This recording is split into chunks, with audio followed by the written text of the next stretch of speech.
చాలా వరకు యంగ్ ఏజ్లో చాలా వరకు చూసుకుంటే హెయిర్ ఫాల్ అనేది చాలా పెద్ద ఇష్యూ లాగా అయిపోయింది. ఇప్పుడు దీనికి మీరు చెప్పిన ట్రీట్మెంట్తోని ఏమైనా రిలేటబుల్ ఉందా? హెయిర్ ఫాల్ ఇంకో సమస్య కూడా ఉంది. అవును సార్. Grey hair. అవును సార్. చిన్నతనంలోనే 20లోనే గ్రే హెయిర్ రావడం, తెల్ల వెంట్రుకలు రావడం, అమ్మాయిలు అబ్బాయిలు. ముఖ్యంగా అబ్బాయిలు కూడా చూస్తున్నాం. ఇది అవును కొంచెం అబ్బాయిలు ఎక్కువ అనుకుంటా, అమ్మాయిలు కూడా కనపడుతుంది. ఇది ఈ రెండు ప్రధాన సమస్యలు. హెయిర్ ఫాల్ వేరు. హెయిర్ ఫాల్ అంటే కొన్ని ఫాల్ అవుతుంటాయి ఎవ్రీడే. అవునవును. ఇది ఫాల్ కూడా కాదు, హెయిర్ లాస్. హెయిర్ లాస్ పోతున్నాయి, లాస్ అవుతున్నాయి. హెయిర్ లాస్ అందాం. Hair loss, grey hair. ఈ రెండు కూడా అలార్మింగ్, కొంచెం ప్రమాద గంటికలే. మనం వెంటనే జాగ్రత్త పడాలి. ఎందుకంటే దీంట్లో హార్మోన్స్ ఇన్వాల్వ్ అయినాయి. హార్మోన్స్ బ్యాలెన్స్ ఉంటేనే మన తల మీద వెంట్రుకలు బలంగా ఉంటాయి. Hormonal imbalance. ఒకప్పుడు మనం చెప్పేవాళ్ళం, పూర్వీకులు అమ్మాయిలకు మంచిగా దట్టమైన కురులు, అందమైన కురులు ఉంటేనే చూసేవాళ్ళు ఎలా ఉంది అని పెళ్లి చూపుల్లో. అవునవును. ఎందుకంటే అట్లా ఉంటే వాళ్ళ హార్మోన్స్ బాగున్నాయని అర్థం. ఒకవేళ అప్పుడే చిన్న గ్రే హెయిర్ వచ్చింది, సరిగా హెయిర్ లేకపోతే కొంచెం మీరు ట్రీట్మెంట్ అవసరం అని అర్థం. ఓకే. అబ్బాయిలకు కూడా బట్టతలు ఉన్నా పర్లేదు, కానీ గ్రే హెయిర్ ఉందా, తెల్ల వెంట్రుకలు నేలే చూసేవాళ్ళు. ఓకే. తెల్ల వెంట్రుకలు ఉంటే కొంత హార్మోనల్ ఇంబ్యాలెన్స్, బట్టతలతో సంబంధం లేదు. కానీ ఈ బట్టతల అమ్మాయిలకు రాకూడదు. అమ్మాయిలకేమో ఫుల్ హెయిర్ ఉండాలి, అబ్బాయిలకేమో గ్రే హెయిర్ ఉండకూడదు. ఇది బాగా చూడాలి, హార్మోనల్ సంబంధించిన విషయాలు కాబట్టి. ఈ గ్రే హెయిర్ అనేది మనం చెప్తున్నటువంటి ఈ సాధారణ ఈ ఎన్విరాన్మెంటల్ ఇష్యూస్ కానీ, డైటరీ ఇష్యూస్ కానీ, సైకలాజికల్ ప్రెషర్స్, ఒత్తిళ్ళు కానీ, ఈ మూడు కారణాలు: environmental, dietary and psychological pressure. అవును. మానసిక సమస్యలు, భౌతిక సమస్యలు, ఆహార సమస్యలు, ఈ కారణాల వల్ల వస్తుందేమో అనుకుంటున్నాం మనం జనరల్గా. వీటితో పాటు కొంత హెరిడిటరీ, వంశానుగతంగా వచ్చే లక్షణాలు కూడా ఈ గ్రే హెయిర్లో ఉంటాయి, బట్టతలలో ఉంటాయి. కాబట్టి గ్రే హెయిర్ వస్తుంది అని అన్నప్పుడు మనం ఏం చేయాలంటే ఒక ప్రెషర్ పాయింట్ చెప్తాము.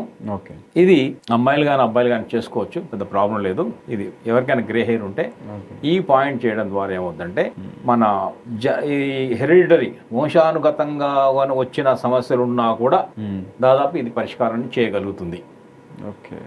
చాలా ఇంపార్టెంట్. ఇది హెరిడిటరీ లక్షణాలతో వస్తాయి ఇవన్నీ కూడా. ఏ పొల్యూషన్తోనో, ఏ డైట్తోనో, ఏ స్ట్రెస్తో ఉన్నాయి కావు. ఆక్యుపంక్చర్ ఇప్పుడు వీటన్నిటిని సెట్ చేయగలుగుతుంది. ఆక్యుప్రెషర్ ఎలా అంటే హెరిడిటరీనే జన్యుపరంగానే కొంత ఫైట్ చేయగలిగే శక్తి ఉన్నప్పుడు స్ట్రెస్ని ఎందుకు తగ్గించలేదు?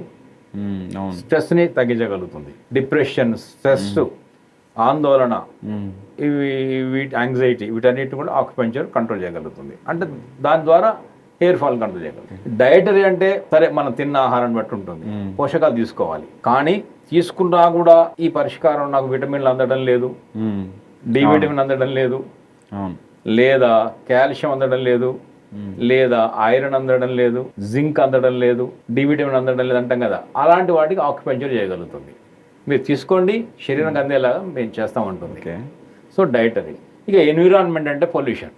మనం హెల్మెట్ పెట్టుకుంటున్నాము, స్వెట్ వస్తుంది, దాని ద్వారా రకరకాల సమస్య, జుట్టు ఊరిపోవడానికి అవకాశాలు ఉంటున్నాయి, లేదా డాండ్రఫ్ వస్తుంది, లేదా కొన్ని రకాల వాటర్ పడడం లేదు, సాల్ట్ వాటర్స్ అని, హార్డ్ వాటర్స్ అని ఉంటాయి.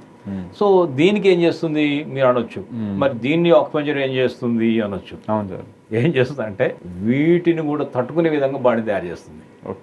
లాజిక్గా ఎట్లా అంటే ఇప్పుడు ఇదే వాటర్లో నలుగురు ఉంటున్నారు, అందరికి కావట్లే కదా మరి. ఇది ఎవరికి ఒక్కరికే అవుతుంది.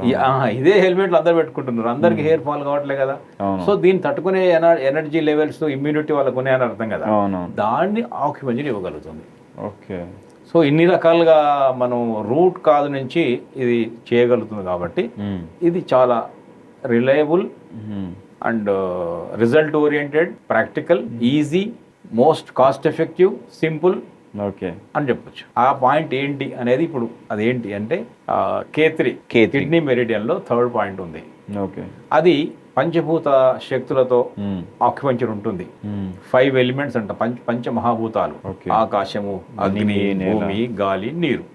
ఈ K3 అనే పాయింట్ 2 ఎలిమెంట్స్ కలుపుతుంది. ఒకటి జలము, రెండవది పృథ్వీ, భూమి. ఈ జలము, పృథ్వీ కలిసినప్పుడు జరిగే రియాక్షన్ మాత్రం అసలు ఇక చెప్పలేం, అంత అద్భుతమైన రిజల్ట్ వస్తాయి. జలతత్వం, పృథ్వీతత్వం. జలతత్వం అనే ఆ తత్వం ఉంటుంది కదా, అది మన హెయిర్, తల మీద ఉన్న హెయిర్ని కాపాడేది జలతత్వం. తల మీద ఉన్న హెయిర్ని కాపాడేది. ఓకే. అందువల్ల జలతత్వంలో కనుక ఇంబ్యాలెన్స్ వచ్చిందంటే ఈ హెయిర్కి ఇబ్బందులు వస్తాయి. బట్టతలు రావచ్చు, హెయిర్ ఫాల్ కావచ్చు, డాండ్రఫ్ రావచ్చు, హెయిర్ పలచబడవచ్చు, లేదా హెయిర్ ఊడిపోవచ్చు, ఫాల్ కావచ్చు. సో ఇవన్నిటి కూడా జలతత్వం కంట్రోల్ చేస్తుంది. అది ఇక్కడ తీసుకున్నాం మనం. కిడ్నీ మెరిడియన్ కే. 3 అనేది ఎర్త్. ఎర్త్ ఏం చేస్తుంది? కుదుల్లోని బలంగా ఉంచగలుగుతుంది. ఎర్త్ అంటే భూమే కదా, భూమి మీద చెట్లు మొక్కలన్నీ బలంగా ఉండడం ముందు భూమి బలంగా ఉండాలి. దానికి సారము, ఎనర్జీ, దానికి బ్లడ్, దానికి అక్కడ పోషణ, అవి అందాలంటే ఎర్త్ ఇవ్వగలుగుతుంది. ఎర్త్ లోపల అన్నీ ఉంటాయి కదా, మినరల్స్ అన్నీ ఉంటాయి కదా, ఐరన్ ఎర్త్లోనే ఉంటుంది కదా, కాల్షియం, లోహాలన్నీ కూడా దీంట్లో అందుతాయి మనకు. అవును, భూమిలో నుంచే ఉంటాయి కదా లోహాలన్నీ. Exactly minerals. So water, earth రెండు వచ్చినప్పుడు ఒక మొక్క ఎట్లయితే మొలుస్తుందో ఇక్కడ ఈ వెంట్రుకలను కూడా కాపాడగలుగుతుంది. ఎర్త్ ఎలిమెంట్ K3 అనే ఒక అద్భుతమైన పాయింట్. అది ఇప్పుడు ఎక్కడ ఉంటుంది? ఇది K3. ఓకే. యాంకిల్కి ఎగ్జాక్ట్ వెనక సైడ్ సార్? యాంకిల్. ఓకే. ఇది మనం కాలు అనుకున్నప్పుడు ఇది బొట్టన వేలు లోపల యాంకిల్ ఇది. ఓకే. అవుటర్ యాంకిల్ ఒకటి ఉంటుంది. ఓకే. యాంకిల్ బోన్ రెండు ఉంటాయి కదా, లోపలికి ఒక బోన్ ఉంటుంది, ఇట్లాంటిది అవుట్ సైడ్ ఉంటుంది. మనం లోపల సైడ్ తీసుకున్నాం. ఓకే. ఈ యాంకిల్ బోన్ నుంచి కొంచెం వెనక్కి వచ్చినప్పుడు ఈ మడిమ వైపు ఇక్కడ ఒక టెండాన్ ఉంటుంది, దీన్ని అక్లీస్ టెండాన్ అంటాం. అక్లీస్. ఈ అక్లీస్ టెండాన్కి ఈ యాంకిల్ బోన్ కి మధ్యలో ఎగ్జాక్ట్గా ఎల్లో కలర్ లో చూపిస్తున్నాం. ఓకే. అది K3 అనే పాయింట్. ఈ K3ని కనుక రెగ్యులర్గా జస్ట్ నొక్కి వదలడం, మసాజ్ చేయడం కానీ సర్కులర్ మోషన్లో, లేదా నొక్కి వదిలి కానీ చేస్తే 1 నిమిషం పాటు ఒక కాలు చేయొచ్చు, ఇంకో కాలు కూడా ఇంకొక నిమిషం చేయొచ్చు. ఇలా K3 కనుక యాక్టివేట్ చేస్తే మనము ఈ గ్రే హెయిర్ సమస్య కానీ, హెయిర్ ఫాల్ సమస్య కానీ అది కంట్రోల్ చేయగలుగుతాం. రెండోది ఏం చేయాలంటే, ఇది డిజిటల్ దూరం నుంచి వేసేటటువంటి ఒక ఆయుధం. ఓకే. ఇక్కడ నుంచి కింద తలలో ఉన్నదాన్ని కాళ్ళలో నుంచి ప్రయోగిస్తున్నాం. ఇప్పుడు లోకల్గా ఒక హెల్ప్ తీసుకుంటే బెటర్. ఇది DU20 ఇక్కడ ఉంది, టాప్ ఆఫ్ ద హెడ్ పైన. దీన్ని DU20 అంటారు, లేదా గవర్నింగ్ వెజల్, GV20 అని కూడా అంటారు, గవర్నింగ్ వెజల్. సో ఇక్కడ ఈ వెజల్కి ఈ DU20కి DU20కి ముందు, DU20 వెనక, D20కి పక్కకి, D20 ఈ పక్కకి, ఇంకా 4-5 పాయింట్ ఇంపార్టెంట్ ఉన్నాయి. హెయిర్కి సంబంధించిన పాయింట్స్, హెడ్కు ఎనర్జీ ఇచ్చే పాయింట్, హెడ్లో బ్లడ్ సర్క్యులేషన్ పెంచే పాయింట్, హెడ్కి ఒక సారవంతం చేసేటువంటి పాయింట్స్ కొన్ని ఉన్నాయి. ఈ 4 పనికి వస్తాయి. సో వాటిని ఎలా యాక్టివేట్ చేయాలంటే, ప్యూర్ కోకోనట్ ఆయిల్ తీసుకొని ఇలా వేసి మెల్లగా మసాజ్ చేసి చాలు, లైట్ మసాజ్. అప్పుడు ఇవన్నీ కూడా పాయింట్స్ యాక్టివేట్ అవుతాయి. అప్పుడు ఈ DU20 అనే పాయింట్ గురించి ఇంకో మాట చెబితే, ఇట్ కనెక్ట్స్ 100 ఆక్యుప్రెషర్ పాయింట్స్. మామూలుగా 100 ఆక్యుపంక్చర్ పాయింట్స్ కనెక్ట్ చేసే పాయింట్. అది చాలా అద్భుతమైన పాయింట్.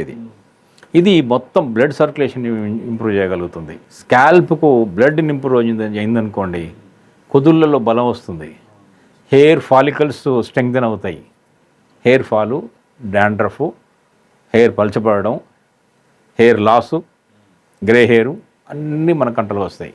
సో లోకల్ పాయింట్ ఇది తీసుకొని, డిజిటల్ పాయింట్, దూరమైన పాయింట్ డిజిటల్ పాయింట్ అంటాం, డిస్టెంట్ పాయింట్ అంటే డిజిటల్ K3 తీసుకుంటే చాలా సింపుల్. వీటి ద్వారా మనం ఏం చేయొచ్చు అంటే, మీరు ఇందాక అన్నటువంటి పెద్ద సమస్యని దాదాపు కంబాట్ చేయొచ్చు. మనం దీంతో పాటు మనం ఏం చెప్తామంటే, కొంచెం ఎండకు ఉండాలి. ఎండ అనేది మార్నింగ్ ఎండ, లేత ఎండలో తీసుకోవాలి, దాని D విటమిన్ వస్తుంది. పోషకాహారం కూడా చాలా మస్ట్, పోషకాహారం కూడా తీసుకోవాలి. అంటే protein diet, egg, non vegetarians అయితే, వెజిటేరియన్స్ అయితే అన్ని రకాల పప్పులు, చికెన్, మటన్ అన్నిట్లో ప్రోటీన్ ఉంటుంది. సో ఇవన్నీ కూడా ప్రోటీన్ అవసరం. తర్వాత ఎగ్, పన్నీర్లో కూడా ఉంటుంది, మజ్జిగ లాంటివి కూడా తీసుకోవచ్చు. పన్నీర్లో కొంచెం చూసి తీసుకోవాలి, ఎందుకంటే కొంచెం కల్తీ పన్నీర్ దొరుకుతుంది. సో ఇవిలా డైటరీ కొంచెం మాడిఫికేషన్ చేసుకుంటూ, ఇంకొకటి ఏంటంటే బెల్లం కూడా చాలా హెల్ప్. చాలామంది తెలియదు, ఇది ఇప్పుడు మన ఛానల్లో చెప్తున్నాను. కొంచెం జాగరి బెల్లం తీసుకొని వాటర్ గ్లాసులో కలిపి వడగట్టి, నీళ్ళతో కలిపి వడగట్టాలి. ఎందుకంటే రాళ్ళు, చెత్త ఉండే అవకాశం ఉంది బెల్లంలో. ఆ బెల్లం నీళ్ళని వీలైతే కొంచెం మిరియాల పొడి కానీ వేసేసి, ఆ బెల్లం నీళ్ళు కనుక రోజు అంటే షుగర్ పేషెంట్ కాకుంటే, షుగర్ పేషెంట్ కొంచెం తగ్గించి, ఈ ఎర్త్ ఇందాక K3 అన్నాం కదా, ఎర్త్ స్వీట్ కూడా ఎర్త్ని స్ట్రెంగ్తన్ చేస్తుంది. ఇక్కడ ఎర్త్ని స్ట్రెంగ్తన్ చేస్తే ఏమవుద్దంటే మన కుదుళ్ళు గట్టి పడతాయి. సో ఇది ఒక చిన్న చిట్కా. సో ఇలా ఈ బెల్లం పానకం కూడా కొంతవరకు హెల్ప్ అవుతుంది.